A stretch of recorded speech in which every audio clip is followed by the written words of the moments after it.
नमस्कार साथियों, आपके अपने चैनल पायोनियर फॉर यू में आपका स्वागत है। आज हम डिस्कस करने जा रहे हैं एटमॉस्फेयर यानी वायुमंडल के बारे में। वायुमंडल होता क्या है, मतलब इसे आप आसान भाषा में कैसे बताएंगे। तो पृथ्वी के चारों ओर पाई जाने वाली वायु की परत को हम लोग क्या कहते हैं, वायुमंडल यानी एटमॉस्फेयर कहते हैं। ठीक है, लेकिन मेरा आपसे प्रश्न ये है कि वायुमंडल मतलब ये जो हवाएं हैं, ठीक है, ये जो वायु है वो मतलब यहीं पे क्यों पाई जाती हैं सारी पृथ्वी के पास में, ये पूरे ब्रह्मांड में क्यों नहीं पाई जाती हैं। ठीक है, तो उसके पीछे का रीजन हमारा क्या है, ग्रेविटेशनल फोर्स। क्या है, ग्रेविटेशनल फोर्स यानी गुरुत्वाकर्षण बल उसका रीजन है, जिसकी वजह से पृथ्वी के आसपास हमारा क्या है, वायुमंडल मतलब हवाओं का एक झुंड है वहां पे। ठीक है, अब क्या होता है, मतलब ये जो गैसें हैं हमारी वो कंडेंस फॉर्म में यहीं पे पृथ्वी के आसपास पाई जाती हैं। क्यों पाई जाती हैं बता चुका हूं मैं, ग्रेविटेशनल फोर्स के कारण यानी गुरुत्वाकर्षण बल के कारण। ठीक है, अब आपसे मैं पूछता हूं कि ये जो वायुमंडल होता है, ठीक है, यानी जो एटमॉस्फेयर होता है उसके कितने घटक होते हैं यानी कितने कंपोनेंट्स होते हैं। तो एटमॉस्फेयर के हमारे 3 घटक यानी कंपोनेंट्स होते हैं। कौन कौन से 3 घटक होते हैं वो, पहला होता है हमारा गैसेस यानी गैस है। ठीक है, दूसरा क्या होता है हमारा, वाटर वेपर। ठीक है, वाटर वेपर यानी जलवाष्प। ठीक, और थर्ड है हमारा डस्ट पार्टिकल्स। ठीक है, यानी धूल के कण।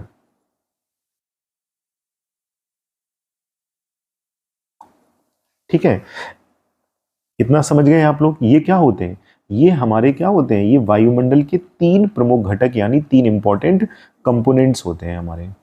ठीक है, अच्छा ये तो आप लोगों ने शुरू से ही पढ़ रखा होगा कि हमारे वातावरण में, हमारे वायुमंडल में बहुत सारी गैसें पाई जाती हैं हमारी। ठीक है, बहुत सारी गैसों में उसमें प्रमुखता जो 4 गैसें हैं वो कौन कौन सी हैं, नाइट्रोजन, ठीक है, ऑक्सीजन, आर्गन, ठीक है, और कार्बन डाइऑक्साइड। ये मतलब सबसे ज्यादा मात्रा में पाई जाती हैं। ठीक है, जिसमें नाइट्रोजन ये सभी को पता है कितना होता है, 78% होती है वायुमंडल में। ऑक्सीजन कितनी होती है, 21% लगभग। ऐसी आर्गन भी पॉइंट्स में रहती है और कार्बन डाइऑक्साइड भी पॉइंट्स में रहती है हमारी। ठीक है, मतलब ये दोनों मिला के हमारा कितना हो गया, 9 और 7 दो 9, मतलब 99% तो ये नाइट्रोजन और ऑक्सीजन ही है हमारे वायुमंडल में। और जितनी जो 1% गैसेस बचती हैं उसमें काफी आ जाती है, आर्गन, कार्बन डाइऑक्साइड और भी तमाम सारी गैसें। ठीक है, अब मेरा आपसे ये क्वेश्चन है कि जब आप सांस लेते हैं ये तो सिर्फ ऑक्सीजन लेते हैं या इन सारी गैसेस जितनी होती हैं जो हमारे वायुमंडल में, इनका मिक्सचर हमारे अंदर जाता है। ठीक है, क्वेश्चन समझ रहे हैं, ये तो सभी को पता है ना कि हम लोगों को जीने के लिए क्या है, हम लोग कौन सी सांस, हम लोग के कौन सी गैस जरूरी है, हम लोग का तो ऑक्सीजन जरूरी है। तो मेरा आपसे प्रश्न सिर्फ इतना सा है कि जब हम लोग सांस लेते हैं तो क्या सिर्फ हम लोग के अंदर ऑक्सीजन जाती है, सोचिए। चलिए मैं जवाब दे देता हूं, आप जब एक बार सांस लेते हैं, ठीक है, आप जब एक बार सांस लेते हैं तो उस सांस में, ठीक है, हमारी नाइट्रोजन कितनी होती है, 78% होती है। और ऑक्सीजन जो होती है हमारी वो कितनी होती है, हमारी 21%। यानी जब आप एक बार सांस ले रहे हैं तो ऑक्सीजन हमारे अंदर मात्र 20.95 यानी 21% ही पहुंचती है हमारी बॉडी में। ठीक है, ये समझ गए आप। इसमें कार्बन डाइऑक्साइड गैस भी है, इसे भी हम लोग अंदर लेते हैं लेकिन बहुत ये सीमित मात्रा में होती है, कोई ज़्यादा नहीं होती है। ठीक है, चलिए ठीक है, और ये कार्बन डाइऑक्साइड गैस के बारे में तो आपको पता ही होता है, ये कार्बन डाइऑक्साइड गैस किसके लिए रिस्पॉन्सिबल होती है, मेनली ये होती है ग्रीन हाउस गैस, मतलब ग्रीन हाउस इफेक्ट के लिए सबसे ज़्यादा रिस्पॉन्सिबल ये हमारी गैस है। ठीक है, तो अब हम समझेंगे कि ग्रीन हाउस इफेक्ट होता क्या है, पहले उसे समझेंगे, फिर ग्रीन हाउस फार्मिंग क्या होती है उसे समझेंगे, और फिर धीरे धीरे जो वायुमंडल की जो हमारी ये लेयर्स हैं, ठीक है, उनके बारे में समझेंगे। चलिए अब समझते हैं हम लोग ग्रीन हाउस इफेक्ट के बारे में। ठीक है, चलिए आगे बढ़ते हैं। चलिए देखिए, ग्रीन हाउस इफेक्ट को समझने से पहले यानी हरित गृह प्रभाव को समझने से पहले हम आपको कुछ फिजिक्स के कंसेप्ट समझाना चाह रहे हैं, जिससे कि आप लोगों को ये कंसेप्ट जो है पूरा ग्रीन हाउस इफेक्ट का ये अच्छे से समझ में आएगा। ठीक है, आपने वेव्स देखी हैं, वेव्स कैसे ट्रेवल करती हैं। ठीक है, जस्ट अ मिनट, वेव्स कैसे ट्रेवल करती हैं ये तो आपने देख रखा है। ठीक है, ऐसे वेव्स ट्रेवल करती हैं। ठीक है, अब दो क्रेस्ट के बीच में, दो क्रेस्ट के बीच में ये जो डिस्टेंस होती है इसे हम लोग क्या बोलते हैं, इसे हम लोग लैम्बडा बोलते हैं, यानी ये हमारी वेवलेंथ है। क्या होती है ये? वेवलेंथ होती है, जिसे हम लोग बोलते हैं तरंग दैर्घ्य। ठीक है, क्या बोलते हैं? तरंग दैर्घ्य। और दो रफ के बीच में भी ये जो डिस्टेंस होती है इसे भी हम लोग क्या बोलते हैं? लैम्बडा यानी वेवलेंथ बोलते हैं। ठीक है, आप लोगों ने एनर्जी का फॉर्मूला पढ़ा होगा, यानी ऊर्जा का फॉर्मूला होता है E equal to h mu. ठीक है, इसे हम लोग और क्या लिख सकते हैं? hc upon lambda. ठीक है, इसका मतलब यहां से आपको क्या समझ में आया कि जो एनर्जी होती है, यानी ये क्या है? E हमारी एनर्जी यानी ऊर्जा, वो हमारी इनवर्सली प्रोपोर्शनल है किसके? लैम्बडा के। दैट मीन्स कि जब हमारी वेवलेंथ लैम्बडा, मतलब वेवलेंथ यानी तरंग दैर्घ्य जब हमारी ज्यादा होगी, ठीक है, तो एनर्जी क्या होगी? हमारी कम होगी। ठीक है, ऐसी सिंपल वाइस वर्सा, जब हमारी वेवलेंथ यानी तरंग दैर्घ्य अगर हमारी कम होती है तो एनर्जी क्या होगी? एनर्जी ज्यादा होगी। ठीक है, तो यहां से कंक्लूजन क्या निकला? जितनी छोटी वेवलेंथ होगी, ठीक है, वो अपने साथ अधिक ऊर्जा लाएगी। समझ गए हो? And vice versa. और इसका उल्टा क्या होगा कि वेवलेंथ जितनी बड़ी होगी तो उसकी एनर्जी उतनी ही कम होगी। ठीक है, यहां से आप एक चीज समझ गए होंगे इस फॉर्मूले से। ठीक है, बस इसी कंसेप्ट को अगर आप ध्यान में रखेंगे तो आपको ग्रीन हाउस इफेक्ट बहुत अच्छे से समझ में आएगा। अभी तक क्या है, आप लोगों ने सिर्फ रटा है कि ये ग्रीन हाउस गैसेस होती हैं, इनकी वजह से टेम्परेचर बढ़ जाता है। ठीक है, तो इसी को हम लोग ग्रीन हाउस इफेक्ट कहते हैं, मतलब वो रेडिएशंस को ट्रैप कर लेती है, इतना पड़ा होगा। लेकिन अभी हम आपको एक प्रैक्टिकल तरीके से पूरा ढंग से समझाने का प्रयास करेंगे। ठीक है, इतना समझ में आया? चलिए आगे बढ़ते हैं। अब देखो, ये हमारे क्या है, इधर हमारे क्या है, ये सूर्य देवता है। क्या है ये? सूर्य देवता है। ठीक है, ये हमारी क्या है? पृथ्वी है। ठीक है, और इधर हमारा क्या है? पूरा ये वायुमंडल है। तो सूरज की किरणें हैं वो हमारी क्या है? ये हमारी पृथ्वी पर पड़ रही हैं। ठीक है, ठीक है, यहां से समझ में आया? ये सूरज की किरणें कैसी हैं? ये हमारी पृथ्वी पे पड़ रही हैं हमारी। ठीक है, अब देखो, जब सूर्य की किरणें पृथ्वी पर पड़ती हैं, ठीक है, ध्यान रखना, अच्छे से समझना, जब सूर्य की किरणें ये हमारी पृथ्वी पर पड़ रही हैं, ठीक है, तो उसमें जो एनर्जी होती है, मतलब उसमें क्या होती है? उसमें जो एनर्जी होती है वो पर्याप्त मात्रा में होती है। ठीक है, लेकिन क्या होता है, जब एनर्जी हमारी पृथ्वी पर पड़ी तो उससे क्या होता है? उससे कुछ एनर्जी जो होती है, कुछ ऊर्जा होती है, वो क्या होती है? अर्थ के द्वारा यानी पृथ्वी के द्वारा एब्जॉर्ब कर ली जाती है, यानी अवशोषित कर ली जाती है। ठीक है, क्या कर ली जाती है? अवशोषित कर ली जाती है। ठीक है, ये समझ में आया? तो जब यही रेज, ये पृथ्वी की किरणें जो हैं हमारी, जब ये हमारी रेज जब वापस जाती हैं पृथ्वी से टकरा के, तो क्या होता है? उनकी जो एनर्जी होती है वो एनर्जी क्या हो जाती है? उसकी, उस वेव्स की, उस रे की, मतलब जो किरण आ रही है उसकी क्या होती है? उसकी एनर्जी कम हो जाती है। कम क्यों हो जाती है? क्योंकि उसकी कुछ एनर्जी जो है वो हमारी पृथ्वी के द्वारा अवशोषित कर ली जाती है। ठीक है, इसका मतलब अब उस तरंग में, अब उस वेव में उतनी ताकत नहीं है कि वो आसानी से सूरज के पास वहां पे वापस चली जाए। ठीक है, तो जब उसमें एनर्जी कम बचती है तो यहाँ पे वायुमंडल में हमारा क्या पाया जाता है? वायुमंडल में क्या क्या होता है? हमारा जलवाष्प होता है। क्या क्या होता है? जलवाष्प होता है। ठीक है, और क्या क्या होता है? हमारा डस्ट पार्टिकल्स यानी धूल के कण होते हैं। ठीक है, तो जब ये हमारी तरंग, ठीक है, जिसकी एनर्जी कम हो चुकी है, तो जब ये जलवाष्प और धूल के कण के संपर्क में आती है तो ये जो रे है वो वहीं पे फंस जाती है, मतलब वहां से बाहर निकल नहीं पाती है। ठीक है, तो जब वहां से, जैसे मान लो ये रे में पृथ्वी से ऐसे रिफ्लेक्ट होके, मतलब ये वापस जाने लगी, तो जब वापस जाने लगी, इसकी क्या है? इसकी एनर्जी कम है हमारी। ठीक है, तो जब लेस है, इसकी एनर्जी कम है, तो ये जब इसके प्रेजेंस में, इसके सामने जब जलवाष्प और धूल के कण जब आई, डस्ट पार्टिकल्स मिले, तो ये जो तरंग है वो वहीं पे रुक जाती है। तो उससे क्या हुआ? जो सूरज की किरण आई तो पृथ्वी तक थी, कुछ एब्जॉर्ब कर ली जाती है, लेकिन जब वो वापस जा रही है तो यहाँ पे वो क्या है? यहाँ पे वो ट्रैप हो जाती है, मतलब वहां से ऊपर नहीं जा पाती है। तो उससे क्या होता है? ये जो एरिया होता है हमारा, इस एरिया में, ठीक है ना, ये एरिया, जस्ट मिनट, ये जो एरिया होता है ये हमारा, ठीक है, वायुमंडल और पृथ्वी के बीच में ये एरिया हमारा क्या हो जाता है, ये एरिया गर्म हो जाता है। ठीक है, ये समझ में आया। तो ग्रीन हाउस इफेक्ट के कारण जो गर्मी होती है उसे हम लोग क्या बोलते हैं, ग्लोबल वार्मिंग कहते हैं। लेकिन ग्लोबल वार्मिंग का जो कारण है वो हमारा क्या है, ग्रीन हाउस इफेक्ट है। ठीक है, ये तो आपको समझ में आ गया। अब देखो यहां से पेपर में क्या पूछा जा सकता है कि ग्रीन हाउस गैसें कौन कौन सी होती है, तो ये आप नोट कर लेना। ठीक है, ग्रीन हाउस गैसें कौन कौन सी होती हैं हमारी। ठीक है, सबसे पहले तो carbon dioxide, then ozone, chlorofluorocarbon, then HFC, फिर क्या होता है हमारा फ्लोराइड। ठीक है, ये सब क्या है हमारी ग्रीन हाउस गैसें हैं। Then N2O। ठीक है, और दो मैं बता चुका हूं क्या चीज, जलवाष्प और धूल के कण यानी डस्ट पार्टिकल सॉरी, धूल के कण। ठीक है, तो आई थिंक ये आपको ग्रीन हाउस इफेक्ट के कंसेप्ट के बारे में समझ में आया होगा अच्छे से। ठीक है, अगर नहीं समझ में आया तो एक बार मैं चलो आपको थोड़ा ब्रीफ में बता देता हूँ क्या है। ठीक है, देखो सूरज की किरणें हमारी क्या है, ये जब यहाँ से आ रही थी पृथ्वी तक, ठीक है, तो इनके पास क्या है, पर्याप्त मात्रा में एनर्जी थी। ठीक है, ऊर्जा इनके पास सफिशिएंट थी, लेकिन पृथ्वी के द्वारा इनकी कुछ ऊर्जा अवशोषित कर ली जाती है। तो जब यही किरणें वापस जाती हैं तो इनकी भाई एनर्जी कम हो चुकी है, एनर्जी कम हो चुकी है, दैट मीन्स उनकी वेवलेंथ ज़्यादा है। ठीक है, क्योंकि भाई इन्वर्सली प्रोपोर्शनल होता है ना एनर्जी और वेवलेंथ।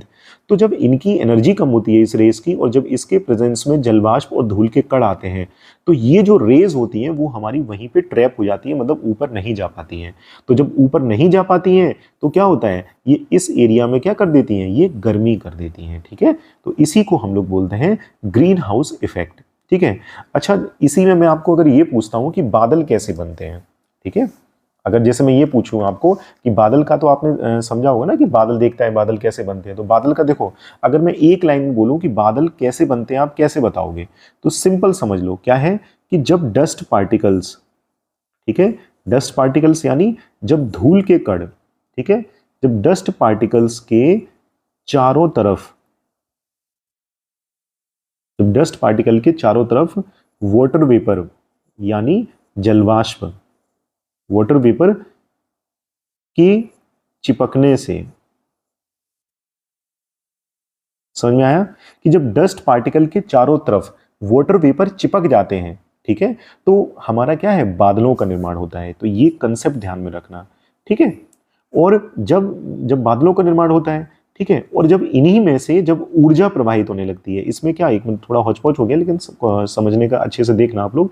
और जब इन्हीं में से, इसी में से जब क्या है, ऊर्जा प्रवाहित होती है, एनर्जी पास होती है जब यहाँ से, तो यही बादल क्या हो जाते हैं हमारे, आयोनाइज हो जाते हैं। ठीक है, क्या हो जाते हैं, आयोनाइज हो जाते हैं, मतलब इनका आयोनाइजेशन हो जाता है। और जब आयोनाइजेशन होता है तो क्या होता है, हमारा बादल गरजने लगते हैं। ठीक है, ये समझना, समझ में आया। चलिए अब हम समझेंगे कि ग्रीन हाउस फार्मिंग होती क्या है। चलिए नेक्स्ट टॉपिक पे चलते हैं। अच्छा, इस डायग्राम को देख के किसे किसे कुछ याद आ रहा है, कुछ फार्मिंग जो किसान लोग जो खेती बाड़ी करते हैं, पता नहीं आपके क्षेत्र में इस टाइप की मतलब प्रैक्टिस होती है नहीं होती है। अगर नहीं होती है तो ये हम समझा देंगे आज, और जिसके मतलब एरिया में होती है वो तो समझ जाएंगे, इमेज देख के समझ जाएंगे कि मैं क्या बताना चाह रहा हूँ। ठीक है, देखो यहाँ पे आपको कुछ दिख रहा है इस डायग्राम में, ये हमारी क्या लगी है, ये कैनोपीज लगी हैं। ठीक है, मतलब पॉलीथिन जैसी कुछ शीटें लगी हैं हमारी, और उसके नीचे ये जो ग्रीनरी है, ये वाली जो ग्रीनरी है, यहाँ पे क्या है, यहाँ पे फसल है किसानों की, ये लोग फसल उगा रहे हैं। ठीक है, तो ये कैनोपीज ये जो लगी हैं, ये हमारी बनाई क्यों जाती हैं, ये जो किसान लोग हैं ये बनाते क्यों हैं। तो देखो इसका आसान भाषा में समझो। देखो कभी कभी क्या होता है, या मान लो ऐसे रीजन्स जहाँ पे ठंड बहुत ज़्यादा पड़ती है, ठीक है, तो कुछ फसलें ऐसी होती हैं जो क्या होती हैं, एक नियत तापमान, मतलब एक कांस्टेंट टेम्परेचर पे, मतलब जैसे मान लो कोई 12 डिग्री है तो 12 डिग्री सेल्सियस तक तो वो तापमान झेल लेंगी, लेकिन अगर उससे कम टेम्परेचर होगा तो वो फसल क्या है, बर्बाद हो जाती है।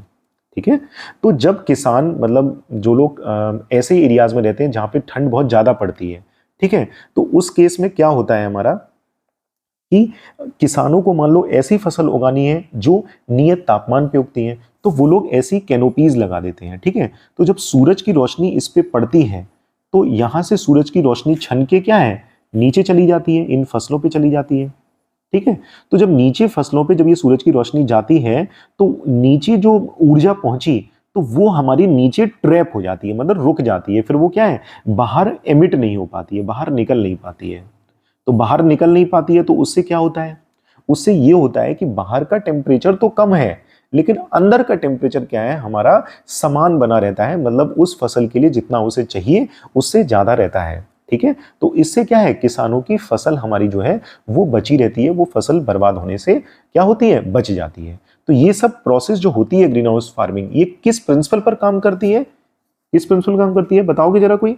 वो करती है हमारी ग्रीन हाउस इफेक्ट के नाम पे, sorry greenhouse effect principle पर काम ये चीज करती है। ठीक है, ये समझे? चलो अब आगे बढ़ते हैं, अब हम समझेंगे एटमॉस्फेरिक लेयर्स के बारे में। ठीक है, तो एक एक लेयर हम लोग अच्छे से समझेंगे। चलिए नेक्स्ट टॉपिक पे चलते हैं। तो हमारी पृथ्वी की यानी वायुमंडल की यहाँ पे हम लोग परतें पढ़ने जा रहे हैं, लेयर्स पढ़ने जा रहे हैं, लेयर्स ऑफ एटमॉस्फेयर पढ़ने जा रहे हैं। ठीक है, तो देखो सबसे पहले तो आप इस डायग्राम को समझ लो। इस डायग्राम में क्या दिखाया गया है, यहाँ पे नीचे टेम्परेचर दिखाया गया है और ये क्या है, एल्टीट्यूड यानी हाइट दिखाई गई है जो कि किलोमीटर में मेंशन है। ठीक है, अब देखो पहली लेयर जो होती है वो हम लोग वो पढ़ेंगे क्षोभमंडल, लेकिन उससे पहले आप लोग इस डायग्राम को समझ लो। ठीक है, तो लेयर कितनी होती है हमारी, पहले तो ये समझो। तो पहली होती है हमारी कौन सी, ट्रोपोस्फियर, जिसे हम लोग बोलते हैं क्या चीज, क्षोभमंडल। दूसरी होती है स्ट्रेटोस्फियर, जिसे बोलते हैं समताप मंडल। फिर मेसोस्फियर मध्यमंडल, और थर्मोस्फियर हमारा क्या होता है, हमारा तापमंडल। ठीक है, चलिए अब देखो इस डायग्राम में आप देख रहे हैं कि ट्रोपोस्फियर में, मतलब जो पहली जो परत होती है हमारी वायुमंडल की, उसमें हम लोग जैसे जैसे ऊपर जा रहे हैं, ठीक है, जैसे जैसे हम लोग ऊपर जा रहे हैं तो इधर देखो ये टेम्परेचर में कमी आती जा रही है, 0, -10, -20, -30, -40, -50, ऐसे क्या हो रही है ये टेम्परेचर की, मतलब हम लोग क्षोभमंडल में जैसे जैसे ऊपर जा रहे हैं तो हमारा तापमान में गिरावट आती जा रही है। ठीक है, ये पहला कंसेप्ट समझ रहे हो आप लोग?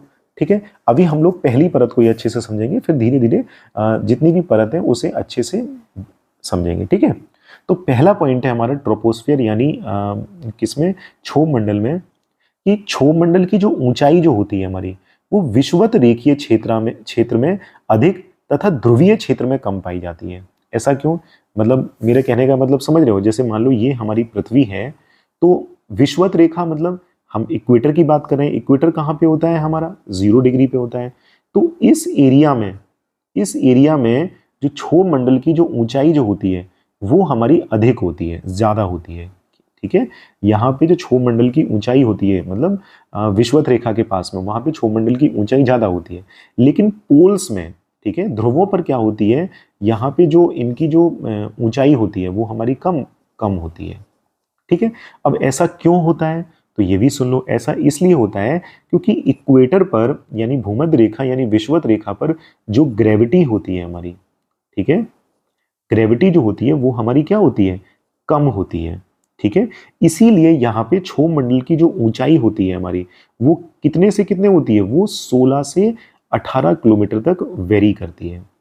ठीक है, लेकिन ध्रुवों पर यानी पोल्स पर क्या होता है, यहाँ पे ग्रेविटी जो होती है हमारी वो ज्यादा होती है।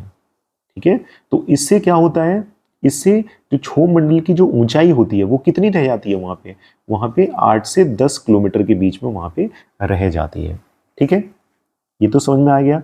और पहले मैं ये चीज बता चुका हूं कि प्रमुख घटक कौन कौन से होते हैं हमारे वायुमंडल के, डस्ट पार्टिकल्स, ठीक है, वाटर वेपर और गैसेस। ठीक है, क्षोभमंडल, दूसरा पॉइंट आपको क्या इसमें पढ़ना है कि क्षोभमंडल में जो वायु की सांद्रता होती है, मतलब यानी कंसंट्रेशन जो होता है हमारा, ठीक है, और धूल के कण यानी डस्ट पार्टिकल और वाटर वेपर मतलब जलवाष्प, ये हमारे अधिक पाए जाते हैं। अतः इस परत में सौर विकिरण का परावर्तन तथा प्रकीर्णन अधिक होता है। तो ये आपको पता होना चाहिए, इंपॉर्टेंट पॉइंट है कि यहां पे सोलर रेडिएशंस का, ठीक है, सोलर रेडिएशंस का, ठीक है, यहां पे क्या होता है, सोलर रेडिएशंस का परावर्तन यानी रिफ्लेक्शन, ठीक है, वो क्या होता है हमारा, ज्यादा होता है। ठीक है, और क्या प्रकीर्णन भी हमारा यानी इस स्कैटरिंग भी हमारी क्या क्या होती है यहाँ पे ज्यादा होती है। कहाँ पे? इस क्षोभ मंडल में। ठीक है, नेक्स्ट इसमें क्या चीज आप पढ़ोगे, जो चीज मैं आपको पहले बता चुका हूं कि इस परत में ऊंचाई बढ़ने के साथ साथ क्या होता है, तापमान कम होने लगता है। ठीक है, जिस निश्चित दर से तापमान कम होता है उसे हम लोग क्या बोलते हैं, उसे हम लोग बोलते हैं सामान्य तापमान परत दर। ठीक है, ये इंपॉर्टेंट है, ये पेपर में पूछ लिया जाता है। ठीक है, जिसे हम लोग बोलते हैं नॉर्मल टेम्परेचर लेयर रेट। ठीक है, तो इसका फिगर क्या है देखो, तो अगर हम लोग 1 किलोमीटर, ठीक है, अगर हम लोग 1 किलोमीटर क्षोभ मंडल में ऊपर चलेंगे तो हमारा लगभग लगभग 6.5 डिग्री सेल्सियस हमारा टेम्परेचर कम हो जाता है। या इसे हम लोग दूसरी भाषा में कहें कि अगर हम लोग 165 मीटर क्षोभ मंडल में ऊपर जाते हैं तो हमारा 1 डिग्री सेल्सियस टेम्परेचर लगभग लगभग कम हो जाता है। ठीक है, ये कंसेप्ट समझ में आया। चलिए अब आपको एक चीज और समझाता हूं मैं, एक एग्जाम्पल लेते हैं। आपने माउंट एवरेस्ट के बारे में सुना होगा। ठीक है, तो माउंट एवरेस्ट की आप ये बताइए मुझे, माउंट एवरेस्ट की हाइट, ऊंचाई कितनी होती है? तो ये सभी लोगों ने आपने पढ़ रखी होगी कि 8,848 मीटर, लगभग लगभग मान लो 9 किलोमीटर मतलब उसकी ऊंचाई होती है हमारी। ठीक है, तो मान लो कोई व्यक्ति है, ठीक है, वो पृथ्वी से मतलब समतल जमीन से जब ऊपर चला, जहां कहाँ चला, माउंट एवरेस्ट के टॉप पर जाना चाहा उसे, तो वहां तक पहुंचते पहुंचते कितना टेम्परेचर हो जाएगा? ठीक है, तो पहले तो आपको यह पता होना चाहिए कि हमारे पृथ्वी का जो एक औसत तापमान होता है, एवरेज टेम्परेचर होता है, वो हम लोग कितना लेते हैं? वो हम लोग 15 डिग्री सेल्सियस लेते हैं। मतलब जब हम लोग इक्वेटर और पोल्स मतलब पूरे पृथ्वी का जब एवरेज टेम्परेचर निकालते हैं तो वो हमारा 15 डिग्री सेल्सियस आ जाता है। तो जब हम लोग माउंट एवरेस्ट के टॉप पर जाएंगे तो लगभग लगभग हमारा 57 डिग्री सेल्सियस हमारा टेम्परेचर कम हो जाना चाहिए। ठीक है, दैट मीन्स जब हम लोग माउंट एवरेस्ट के टॉप पर पहुंचेंगे तो हमारा टेम्परेचर लगभग लगभग कितना हो जाएगा? वो हमारा -30 से -35 डिग्री सेल्सियस। ठीक है, ये ध्यान रखना, ये कम ज्यादा होता रहता है। तो -30 से -35 डिग्री सेल्सियस माउंट एवरेस्ट के टॉप पर टेम्परेचर इतना हो जाता है। ठीक है, तो अगर आप ये चीज समझ गए जो मैंने आपको बताया है कि अगर हम लोग क्षोभ मंडल में 1 किलोमीटर ऊपर चलेंगे तो 6.5 डिग्री सेल्सियस टेम्परेचर कम हो जाएगा, या 165 मीटर ऊपर जाएंगे तो 1 डिग्री सेल्सियस टेम्परेचर कम हो जाएगा, तो आप भारत में जो बारिश होती है, भारत का जो मानसून है, उसे भी आप समझ जाएंगे। ठीक है, मैं गारंटी दे रहा हूं। चलिए आपको आगे पूरे भारत में जो मानसून आता है उसे एक बार थोड़ा सा समझा दूं, फिर हम लोग टॉपिक पे आ जाएंगे यही लेयर्स ऑफ एटमॉस्फेयर के बारे में। ठीक है, चलिए हम भारत के क्या है, मानसून को, भारत के मानसून को समझने का प्रयास करते हैं। ठीक है, इधर हमारा क्या होता है, ये हमारे पश्चिमी घाट होते हैं। क्या है हमारे ये पश्चिमी घाट है यहाँ पे, और इधर क्या है हमारे, ये पूर्वी घाट है हमारे। ठीक है, आपने भारत का प्रायद्वीपीय वाला क्षेत्र देखा है, तो इधर हमारा क्या होता था, इधर अरब सागर है। ठीक है, ठीक है, और इधर हमारा क्या होता था, बंगाल की खाड़ी यानी बे ऑफ बंगाल है यहाँ पे। ठीक है, हमारा भारत में ये तो पता है कि भारत में जो मानसून आता है वो कहाँ से, वो कौन सा मानसून होता है, वो दक्षिण पश्चिम मानसून से हमारे भारत में वर्षा होती है। ठीक है, अब दक्षिण पश्चिम मानसून से जो भारत में वर्षा होती है तो सबसे पहले कहाँ पे होती है, वो केरल राज्य में होती है वो। ठीक है, तो दक्षिण पश्चिम मानसून, जो दक्षिण पश्चिम हवाएं हैं वो हमारी कहाँ से चलती हैं, वो हमारी इधर से ऐसे चलती हैं हमारी। ठीक है, ये यहाँ पे वो ऊपर उठती हैं और ये जाके किससे टकराती हैं, ये हमारी पश्चिमी घाट से टकराती हैं। ठीक है, ये हमारी क्या है, ये साउथ वेस्ट मानसून है। साउथ वेस्ट मानसून मतलब यानी दक्षिण पश्चिमी हवाएं हैं। ठीक है, तो देखिए भारत में जो दक्षिण पश्चिम मानसून से सबसे पहले वर्षा मैं बता चुका हूं कहां पे होती है, केरल राज्य में होती है। ठीक है, दरअसल जब दक्षिण पश्चिमी हवाएं जो अपने साथ क्या लिए रहती हैं, जो अपने साथ मॉइस्चर को कैरी किए रहती हैं, मतलब उन हवाओं में नमी होती है। ठीक है, मॉइस्चर लिए रहती हैं, तो जब पश्चिमी घाट से टकराती हैं तो ये हवाएं ऊपर की ओर उड़ जाती हैं। मतलब आप पश्चिमी घाट है उसे आप ऐसा समझ लो कि ये आप पश्चिमी घाट है, ये पहाड़ सा है। ठीक है, तो जब हवाएं हमारी ऐसे टकराई, ठीक है। दक्षिण पश्चिमी हवाएं जब ऐसे टकराई हमारी, जो अपने साथ मॉइस्चर लिए हैं, तो ये हवाएं क्या हैं, ये हवाएं ऊपर की ओर उठना शुरू हो गई। ठीक है, ये हवाएं क्या है, ये यहां से टकरा के ये ऊपर की ओर उठना शुरू हो गई। ठीक है, ये समझ में आया आपको? ठीक है, और उन हवाओं का जैसे जैसे ये हवाएं ऊपर उठती गई, इन हवाओं का टेम्परेचर क्या होने लगा, इन हवाओं का टेम्परेचर हमारा कम होने लगा। ठीक है, इनका जो टेम्परेचर है वो क्या होने लगा, हमारा कम होने लगा। ठीक है, क्योंकि हम बता चुके हैं क्षोभ मंडल में जैसे जैसे हम लोग ऊपर जाते हैं टेम्परेचर की गिरावट आती है। तो जब टेम्परेचर कम होता गया तो ये हवाएं कैसी हो गई, ये हवाएं हमारी कंडेंस हो गई। कैसी हो गई, कंडेंस हो गई। ठीक है, जब कंडेंस हो गई तो बादलों का निर्माण हुआ, और जब ये हवाएं अंत में इतना पानी नहीं होल्ड कर पाई तो लास्ट में क्या हो जाता है हमारा, लास्ट में वर्षा हो जाती है। ठीक है, मतलब कंसेप्ट समझे आप, क्या समझाना चाह रहा हूं मैं, कि दक्षिण पश्चिम जो मानसून है, दक्षिण पश्चिमी हवाएं हमारी, वो पहले यहां से चलती हैं। ठीक है, फिर वो क्या है, हमारी इस पश्चिमी घाट से टकराती हैं। ठीक है, तो जब पश्चिमी घाट से हमारी टकराएंगी तो वो ऊपर की ओर उठ जाती हैं। ठीक है, ये ऊपर की ओर उठ जाती हैं। ये जो हवाएं होती हैं वो अपने साथ मॉइस्चर कैरी किए रहते हैं, यानी उन हवाओं में नमी होती है। ठीक है, तो जब ये हवाएं ऊपर की ओर उठती जाती हैं तो क्या होता है, टेम्परेचर कम होता जाता है।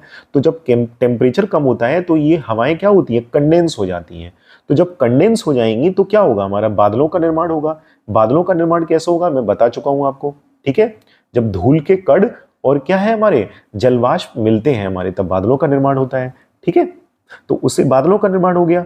और फिर ये हवाएं क्या है भाई, जब कंडेंस होती जाती हैं हवाएं हमारी, तो ऑब्वियस सी बात है ये हवाएं उतना पानी को इकट्ठा होल्ड नहीं कर पाती हैं। तो जब होल्ड नहीं कर पाती हैं तो हमारी बारिश हो जाती है। ठीक है, देखिए पश्चिमी घाट की अगर जैसे देखा जाए, अगर पूछा जाए तो पश्चिमी घाट की जो हमारी ऊंचाई होती है, सामान्यतः ऊंचाई जो होती है वो लगभग लगभग होती है हमारी 3,500 मीटर होती है। ठीक है, लेकिन पश्चिमी घाट के जैसे हम लोग यहां से, ये पूरा पश्चिमी घाट है, लेकिन पश्चिमी घाट से जैसे हम लोग नीचे तरफ यानी दक्षिण की तरफ चलेंगे, ठीक है, तो साउथ की तरफ चलने पर, मतलब यानी केरल की तरफ चलने पर क्या होता है, हमारा जो वहां की ऊंचाई जो है वो कितनी हो जाती है, वो हमारी 4,000 मीटर से ऊपर, मतलब क्या कहते हैं, सॉरी, पश्चिमी घाट की जो ऊंचाई जो होती है, जब हम लोग ऊपर से नीचे चलते हैं, यानी पश्चिमी घाट से जब हम लोग दक्षिण की तरफ चलते हैं तो हमारी ऊंचाई अधिक हो जाती है।